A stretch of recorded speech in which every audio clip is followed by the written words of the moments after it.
அன்பார்ந்த பெரியவர்களே, தாய்மார்களே, நம்முடைய அருமை சகோதரர் நர லோகேஷ் அவர்கள் நமக்காக ஆந்திர பிரதேசத்திலிருந்து வந்திருக்காங்க. ஒரு நீண்ட நெடிய பாத யாத்திரை எடுத்திருக்கிறாங்க. ஒரு பெரிய பாத யாத்திரை.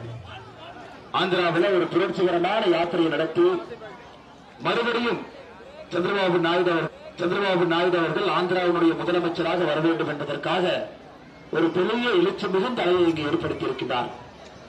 நம்முடைய வேண்டுகோளுக்காக அங்கிருந்து ஊரோடு வந்திருக்கின்றார்கள். நம்மளை எல்லாம் பார்த்து கோயம்புத்தூர் மாநகரத்தில் பேச வேண்டும் என்று.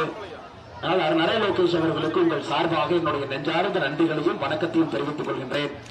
நம்முடைய விருந்தினர் முதல்ல பேச வேண்டும் என்கின்ற நம்முடைய மரபு. விருந்தினராக யார் வர்றாங்களோ முதல்ல அவங்களை பேச வைப்போம். அதனால் நேரடியாக அருமை சகோதரர் நர லோகேஷ் அவர்களை பேசும்படி அன்போடு கேட்டுக் கொள்கின்றேன்.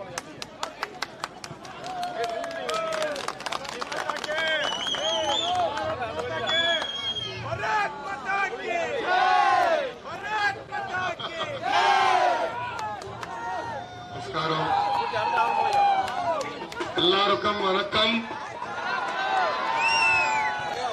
எல்லாரும் సౌఖ్యమా? ఈ రోజు తమ్ముడిని ఇంత ఘన స్వాగతం పలికిన తెలుగు వాళ్ళందరికీ పేరు పేరున నా హృదయపూర్వక నమస్కారాలు. నేను గతంలో కోయంబత్తూరుకు వచ్చా. ఆనాడు పంచాయతీరాజ్ గ్రామీణ ఐటీ శాఖ మంత్రిగా ఉన్నప్పుడు వచ్చా. ఇక్కడ ఉన్న తెలుగు వాళ్ళని కలిసా, పారిశ్రామికవేత్తల్ని కలసడం కూడా జరిగింది. కానీ మొదటిసారి తమిళనాడులో ప్రచారం చేసేదానికి వచ్చాను. దానికి మీ అందరికీ నా హృదయపూర్వక నమస్కారాలు నేను తెలుసుకుంటున్నాను.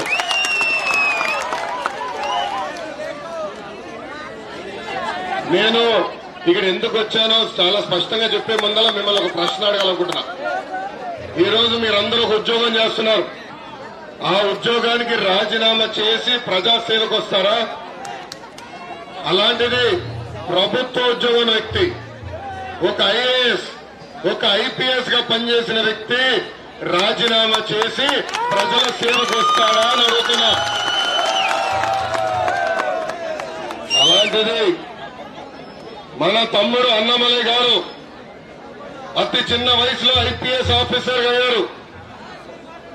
ఐపీఎస్ ఆఫీసర్ వద్దని ప్రజాసేవకి వచ్చిన వ్యక్తి అన్నమలై గారు.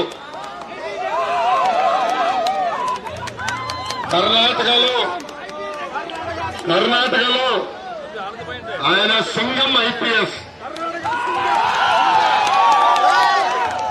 అని, తమిళనాడులో తమ్ముడు అన్నమలై పీపీఎస్. పీపీఎస్ అంటే ఏంటో తెలుసా?